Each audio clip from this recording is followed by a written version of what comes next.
Hi boys and girls. Today I chose the bedtime story today. It's called Stand Tall, Molly Lou Melon, and it's one of our favorite stories. It's written by Lovell, and the illustrator is David Ketro, and we just love Molly Lou Melon, don't we? Yeah, right? Yep, we think she's the best. I hope you like her too.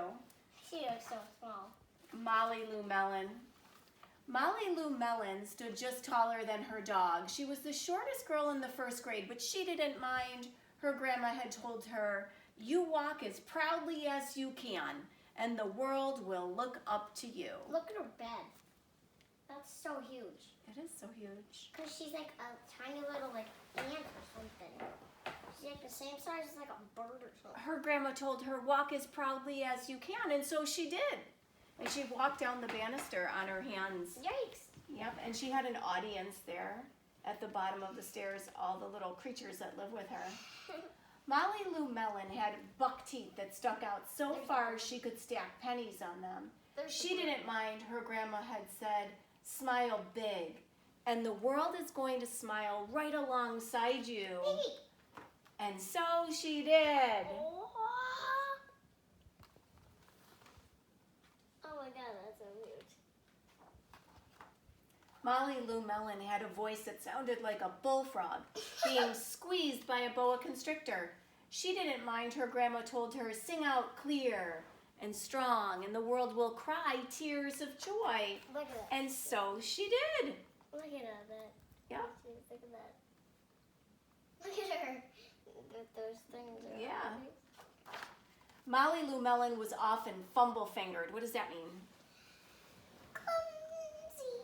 She didn't mind. Her grandma had told her, "Believe in yourself, and the world is going to believe in you too." Ha! And so she did. Ha! And she could ride her unicycle on a tightrope juggling plates. And the cat looks a little bit nervous. Or clumsy. Then Molly Lou Melon moved to a new town. For sale. She had to say goodbye to her grandma and to all of her friends. And she had to start a new school. And this is my favorite page because the illustrator draws Molly Lou Melon really, really teeny, and the bus really, really big, and the people on the bus really big. So the illustrator's trying to tell us how little she feels in a world that she doesn't really know. She looks like an ant. She looks so tiny. She looks like an ant.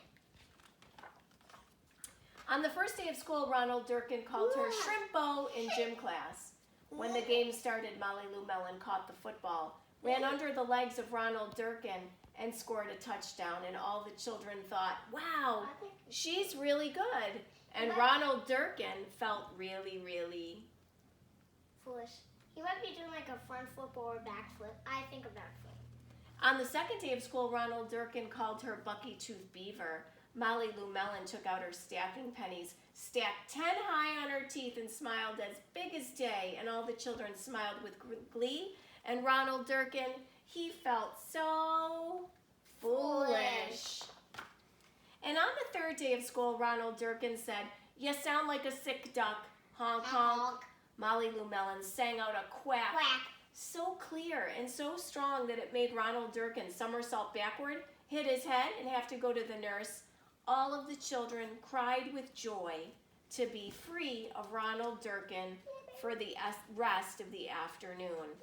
And Ronald Durkin felt very, very foolish. Yeah, no more Ronald. On the fourth day of school, Ronald Durkin said that she made her snowflake all wrong. But Molly Lou Melon opened up her paper and revealed the most beautiful snowflake of all, and all the children oohed and awed, even Ronald Durkin. He's like thinking On the fifth day of school, Ronald Durkin, he brought Molly Lou Melon a stacking penny for her tooth. And he smiled at her. What do you think that means? to become friends. Yeah. Even that she's so tiny and he's so big, he doesn't care. Yeah, he's It's like she's a 3-year-old and he's like a 10-year-old or something. well, he's being kind to her, right? I know. He's trying to be kind to her. Yeah. And why did they always... That night, Molly Lou Melon took out a pencil and a paper, and she wrote a letter to her grandma.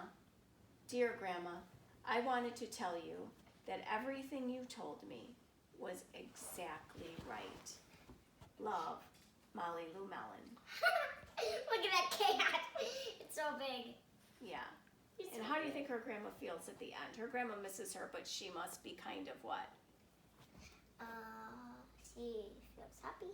She feels happy that things are going well for Molly Lou Melon, right? Mm-hmm. All right, boys and girls, we hope you loved our Bye. story, Stand Tall, Molly Lou Melon, and I hope you have a wonderful weekend.